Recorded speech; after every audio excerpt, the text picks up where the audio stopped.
64 नं अदालगुरि बिधानसभा बियाबनि सिङाव थानाय सा 25,283 आइजोफोरनो गिबि मन्थ्रि महामिता आइजो बिथांखिनि चेक राननानै होयो।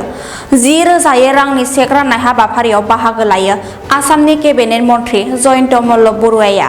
महामिता आइजो बिथांखिनि चेक राननाय हाबाफारियाव लोगोसेयैनो बाहागो लायो बिटिसिनि गाहाय खुंगिरि हाग्रामा महिलारि, लेङाइ खुंगिरि रिहन दैमारि, अदालगुरि बिधानसभा बियाबनि एमएलए गोविन्द चन्द्र बसुमतारी, इएम फ्रेस मोसाहारि आरो जिल्ला बेंगिरि फुलक पाटगिरि बिथांमोना।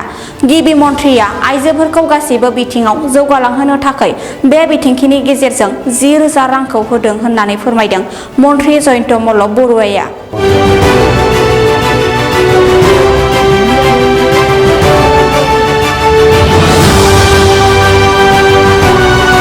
আজি ওদালগুৰি বিধানসভা সমষ্টিত 25,283 গৰাকী আইমাতৃক আমি এই মঞ্চৰ পৰাই মুখ্যমন্ত্ৰীৰ মহিলা উদ্যমিতা আঁচনিৰ জৰিয়তে 10,000 টকাকৈ চেক প্ৰদান কৰিলোঁ। আমাৰ মাননীয় মুখ্যমন্ত্ৰী ডাঙৰীয়াৰ এক অভিলাষী আঁচনি আছিল মুখ্যমন্ত্ৰীৰ মহিলা উদ্যমিতা আঁচনি। প্ৰতিখন গাঁৱতে প্ৰতিটো অঞ্চলতে যাতে আইমাতৃসকলক আমি সবল কৰিব পাৰোঁ, অৰ্থনৈতিকভাৱে স্বাৱলম্বী হ'বৰ কাৰণে তেওঁলোকক উদ্যমিতাৰে ব্যৱসায় বাণিজ্য কৰিবৰ কাৰণে আগবঢ়াই দিব পাৰোঁ, তাৰ কাৰণে এই আঁচনি আৰম্ভ কৰা হৈছিল।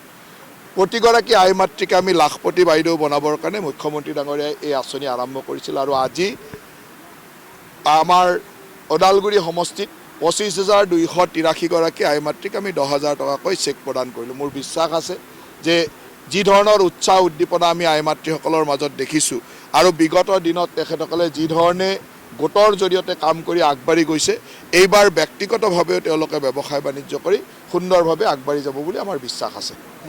মাননীয় মুখ্যমন্ত্ৰী ডাঙৰীয়া ফেব্ৰুৱাৰী মাহৰ প্ৰথম সপ্তাহতে ওদালগুৰিলৈ আহিব আৰু ওদালগুৰিত আহি মুখ্যমন্ত্ৰী ডাঙৰীয়াই ওদালগুৰিত এটা মিনি ছেক্ৰেটেৰিয়েট মানে বিটিচি প্ৰশাসনৰ এটা মিনি ছেক্ৰেটেৰিয়েট ইয়াত উদ্বোধন শিলান্যাস কৰিব আৰু তাৰ লগে লগে ওদালগুৰিৰ বজাৰৰ মাজত যিখন ফ্লাইঅভাৰ ৰেলৱে অভাৰব্ৰিজ ফ্লাইঅভাৰ আছে সেইখনৰ শিলান্যাস কৰিব। গতিকে মুখ্যমন্ত্ৰী ডাঙৰীয়া 10 দিন পিছতে এসপ্তাহ 10 দিন পিছতে তেখেত আহি ওদালগুৰিত এই কামখিনি কৰিব।